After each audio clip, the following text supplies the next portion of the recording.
বাংলাদেশ সফরের আজকে প্রথম দিন। আমরা এখন আছি আখাউড়া স্টেশনে। গাড়ি প্রায় 2 ঘন্টা।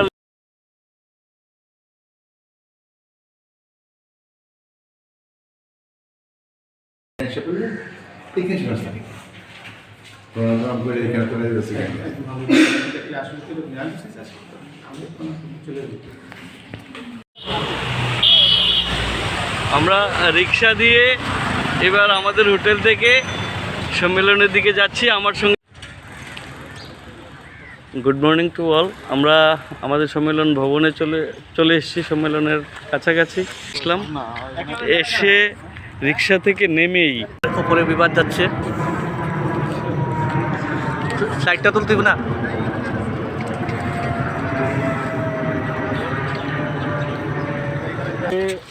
যাওয়ার ফলে আবহাওয়াটা আরো সুন্দর, স্নিগ্ধ, শীতল, একদম নীরব।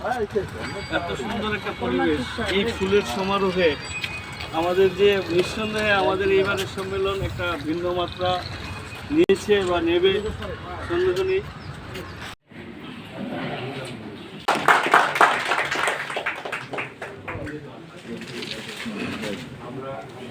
কবি শ্রী পরিতোষ ভৌমিক মহোদয়কে ফুল দিয়ে বরণ করে নেবেন কবি শ্রী পরিতোষ ভৌমিক মহোদয়কে ফুল দিয়ে বরণ করে নেবেন কবি মোজাম্মেল হোসেন।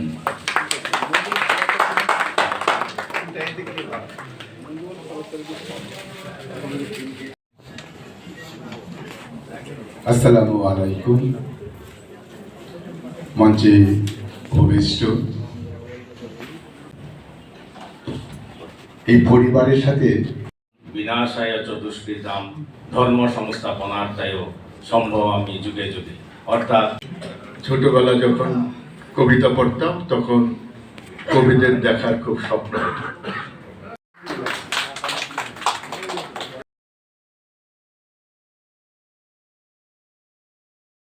প্রথমে আমার সঙ্গে যারা আসছে তাদেরকে আপনাদের সঙ্গে পরিচয় করে দিই। এসে আইএলএস থেকে এসেছেন প্রতিনিধি 3 জন। একজন হচ্ছেন তনুজ সাহা, শান্তনু সাহা, সুকান্ত সাহা, রানা চক্রবর্তী। একটু বলে রাখি, কলকাতা অনেক দূর, যদি কখনো আমার কবি সঙ্গে এসেছেন মরণ নিশিরাজ। অনেকদিন আমরা দীর্ঘদিনের এডভোকেট মরণ নিশিরাজ। আমরা দীর্ঘদিনের পরিচিত, বন্ধুত্বের গভীরতা এতটাই যে কবিতার টানে নিজে কবিতা এখনো লিখে উঠতে পারিনি। কবিতার প্রতি ভালোবাসা চক্রবর্তী। নামটা নায়ক থেকে নেওয়া, কিন্তু বাস্তবে নায়ক না। থাকতে পারি আমাদের সঙ্গে চলে এসে সুমন লস্কর। এছাড়াও আরো 2 জন আছে, যদিও তারা সব আসামের বলবো। একসাথে পরিচয় আছে। আমরা সবাই মিলে আপনাদের এই সময়টা পেয়েছি, একবার পরিচয় করাটা খুব দরকার ছিল, পরিচয় করেছি। সবাইকে ধন্যবাদ। আমি তো আবৃত্তি গান নই, পাঠ করছি। আমার কবিতাটার নাম শ্রাবণের শেষ রাতে। শেষ শ্রাবণ রাত, শ্রাবণ কি বৈশাখী, চারিদিকে ঝমঝম প্রকৃতির রণসাজ। গরুম গরুম দামামা বাজায় বিষণ্ণ গগন, নাকে নস্যি ঘুমাচ্ছে শ্রোতা, টিভিতে টকশো। সাম্রাজ্যবাদ, ধনতন্ত্র, পুঁজিবাদ, বিশ্বায়ন, সাম্প্রদায়িকতা, বিচ্ছিন্নতাবাদ, বিমুদ্রাকরণ, জিএসটি, আধার কার্ড বিরোধী গঠবন্ধন, টুকার মায়ের আচমকা আত্মচিৎকার সংক্রন্দন। আমার টুকাই নাই গো, আমার টুকাই নাই জননীর রোদন। কালো রাত, আকাশে মেঘ ভারী হয়, ধরণী সয় বজ্রাঘাত। দিন আসে দিন যায়, শ্রাবণরাও আসে যায়।